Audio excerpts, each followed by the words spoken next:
In 1971, one man wrote a secret memo. 6 years later, $50 trillion started disappearing from the American middle class. And it hasn't stopped. Here's a question that should haunt you. Why does someone working full-time today earn less, in real terms, than their parents did in 1975? Productivity has tripled. Technology has exploded.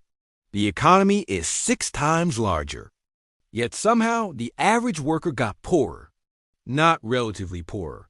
Actually, mathematically, measurably poorer. If you earned $20 an hour in 1975, adjusted for productivity gains, you should be earning $58 an hour today. You're not. You're earning $22. The difference, that missing $36 per hour, multiplied by every worker, every year for 50 years. That's $50 trillion. Gone. But here's the mystery no economics class will ever explain. Money doesn't vanish, it transfers. So if the middle class lost $50 trillion, someone else gained $50 trillion. Who? And more importantly, how did they do it without anyone noticing? The answer isn't a conspiracy theory. It's a documented strategy, executed across 5 decades by 4 architects who never met, but who each added a piece to the machine. A machine designed to extract wealth from workers and redirect it upward, legally, systematically, and almost invisibly. This is the story of that machine. And once you see how it works, you'll never look at your paycheck the same way again. Before we begin, forget everything you think you know about how wages work. Because the rules you think govern the economy, they were rewritten, in secret, by a man you've probably never heard of. His name was Lewis Powell. In 1971, he was a corporate lawyer in Virginia, wealthy, connected, and deeply worried. The 1960s had been a disaster for big business. Environmental regulations, consumer protection laws, union power at its peak. For the first time in American history, corporations were losing ground, and Powell believed the entire system was under attack. So on August 23, 1971, he wrote a confidential memo to the U.S. Chamber of Commerce. It was titled Attack on American Free Enterprise System. But historians would later call it something else. The blueprint for corporate takeover. The memo was 34 pages long, and its central message was chilling in its clarity. Powell argued that American businesses were losing because they weren't fighting back. He demanded coordinated action. Capture the universities, influence the media, take control of the courts, and most importantly, change the laws. Now here's where it gets strange. 2 months after writing this memo, Richard Nixon appointed Lewis Powell to the Supreme Court. From there, Powell would spend 15 years reshaping American law to favor corporations over workers. But his memo, that secret document, was already spreading through boardrooms across America. It would take 6 years to see the first results. And when they came, everything changed. Between 1945 and in January 1981, a former actor stood on the steps of the Capitol and said 9 words that would reshape America. Government is not the solution. Government is the problem. His name was Ronald Reagan, and he was the most effective salesman in political history. But here's what most people don't understand. Reagan wasn't the architect. He was the spokesman. The real architects were a small group of economists and strategists who'd been preparing for this moment since 1973. They had a plan, and it was elegant in its brutality. Step 1. Break the unions. In 1981, Reagan fired 11,000 air traffic controllers who'd gone on strike. Illegal terminations. Mass replacements.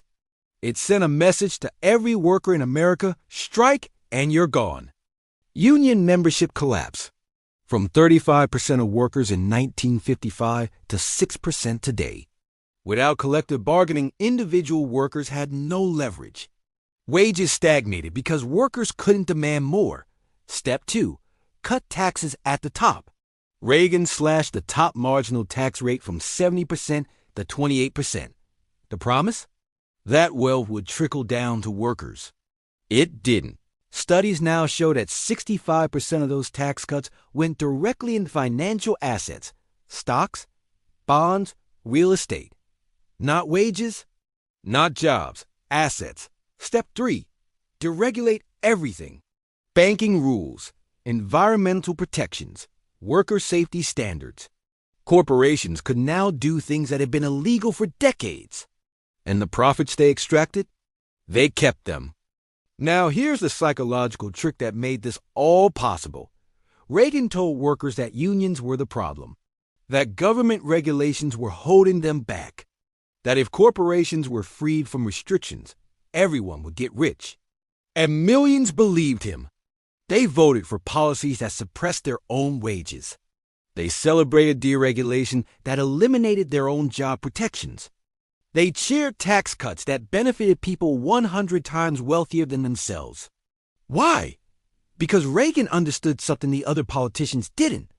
People don't vote based on data. They vote based on story, and Reagan told the best story. The story of the heroic individual fighting against big government. The story of the free market as liberation. The story of wealth as virtue. It was a beautiful narrative, and it was a lie. Between 1980 and 1990, the top 1% doubled their share of national income. The bottom 50%? Their share dropped by a third. $2.5 trillion transferred in just 10 years. But the heist was only getting started, because the third architect was about to take over. And he would use a weapon no one saw coming. Quick question.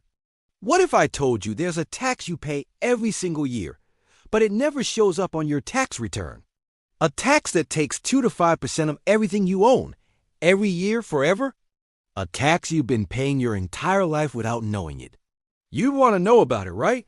Meet Alan Greenspan, Federal Reserve Chairman from 1987 to 2006, and the man who turned this invisible tax into the greatest wealth transfer mechanism in modern history. Here's how it works. The Federal Reserve controls interest rates and money supply. When they print money, which they've done aggressively since 1987, that new money doesn't appear in your bank account. It enters the economy through banks and financial institutions. Those institutions buy assets first: stocks, real estate, bonds. Asset prices rise before wages do. If you own assets, you get richer. If you don't own assets, you get poorer. Because by the time that new money reaches your paycheck, if it ever... Student loan debt went from $100 billion to $1.7 trillion. The middle class maintained the appearance of prosperity by going into debt. They were borrowing to replace the wages that had been stolen. Think about that for a moment. Workers' productivity went to corporate profits. Corporate profits went to shareholders. Shareholders' money went into asset inflation. Workers borrowed to afford the inflated assets.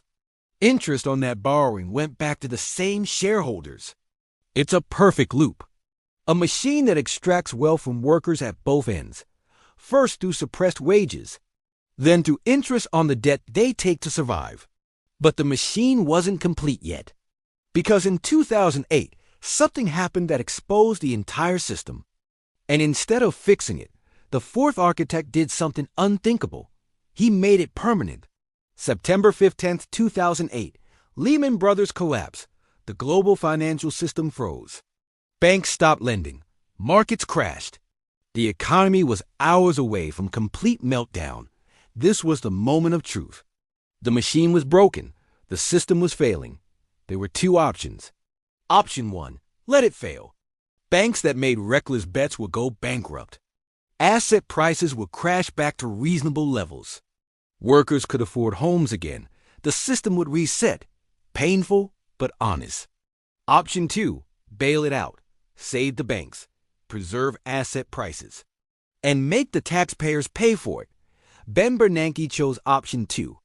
And in doing so, he became the fourth architect. The man who made the wealth transfer permanent. Between 2008 and 2014, the Federal Reserve created $4.5 trillion out of thin air. They called it quantitative easing. The money went to banks. Banks bought assets. Asset prices recovered. Who benefited? Asset owners. The same people who were already rich. The top 1% owned 40% of stocks in 2008. By 2020, they owned 53%. The bailout didn't save the economy. It accelerated the wealth transfer. And then came 2020 COVID hit. The economy shut down. And the Federal Reserve went nuclear. In just 2 years, they created $5 trillion. More money than had been created in the previous 200 years combined. Asset prices exploded. The stock market doubled. Home prices jumped 40%. And if you didn't already own assets, you got crushed. Between March 2020 and December 2021, American billionaires gained $2.1 trillion. The bottom 50% gained almost nothing. In fact, when you adjust for inflation, they lost purchasing power. This is the machine at full speed. Every crisis becomes an opportunity to transfer more wealth. Every bailout enriches the already rich. Every round of money printing taxes the poor through inflation while boosting asset owners. And here's the darkest part. It's legal. Every step of it, every mechanism, every transfer. Completely within the rules, because the architects wrote the rules. Now here's the question that should bother you most. If $50 trillion has been stolen, why aren't people rioting in the streets? The answer is psychology. Specifically, 4 cognitive biases the system exploits. Bias 1. Normalcy bias. The human brain assumes tomorrow will look like today. If you've been getting poorer slowly for 40 years, it feels normal. You don't notice because it happens gradually. A 2% pay cut every year doesn't feel like death. It feels like life. Bias 2. Comparison anchor. You compare yourself to people around you. If everyone's getting poorer, you don't feel poor. You feel average. The system suppresses everyone at once, so no one realizes they're being robbed. Bias 3. Complexity aversion. The mechanisms are deliberately complicated. Quantitative easing. Inflation targeting. Asset price stabilization. If you don't understand it, you can't fight it. And you were never taught to understand it. Bias 4. False hope. The system gives you just enough possibility to believe you might make it. The lottery. The stock market. The startup dream. 1 in a million succeeds spectacularly, and everyone believes they could be next, so they don't challenge the system. They tried to beat it, but here's what I haven't told you yet. The part that should genuinely disturb you. In 1971, when Lewis Powell wrote his memo, the top 0.1% owned 7% of American wealth. Today, they own 22%. That's a tripling. But here's the twist. When researchers traced the families who hold that wealth, many of them were the same families who were wealthy in 1971 and in 1940 and in 1910. The names have changed. Trusts, foundations, holding companies. But the wealth stayed in the same bloodlines. This isn't just a transfer from poor to rich. It's a transfer from everyone else to a permanent financial aristocracy. A class that stays wealthy across generations regardless of talent, effort, or contribution. The $50 trillion didn't go to entrepreneurs who built things. It didn't go to innovators who solved problems. It went to people who own assets before the inflation machine started. And their children. And their grandchildren. The American dream isn't dead. It was murdered. By 4 architects across 5 decades who built a machine to ensure that wealth flows upward forever. So what do you do with this information? You have 2 choices. Choice 1. Accept it. Keep working. Keep paying the invisible tax. Keep hoping you'll somehow break through. The machine will keep running. And your children will be even poorer than you are. Choice 2. Understand it. Not to overthrow it. Not to burn it down, but to navigate it. Because once you see the machine, you can stop feeding it. You can acquire assets instead of liabilities. You can stop borrowing to maintain appearances. You can invest in what inflates instead of what depreciates. The architects built this machine for themselves, but they left the blueprint lying around. And anyone who reads it can use it too. The greatest heist in history isn't happening in a bank vault.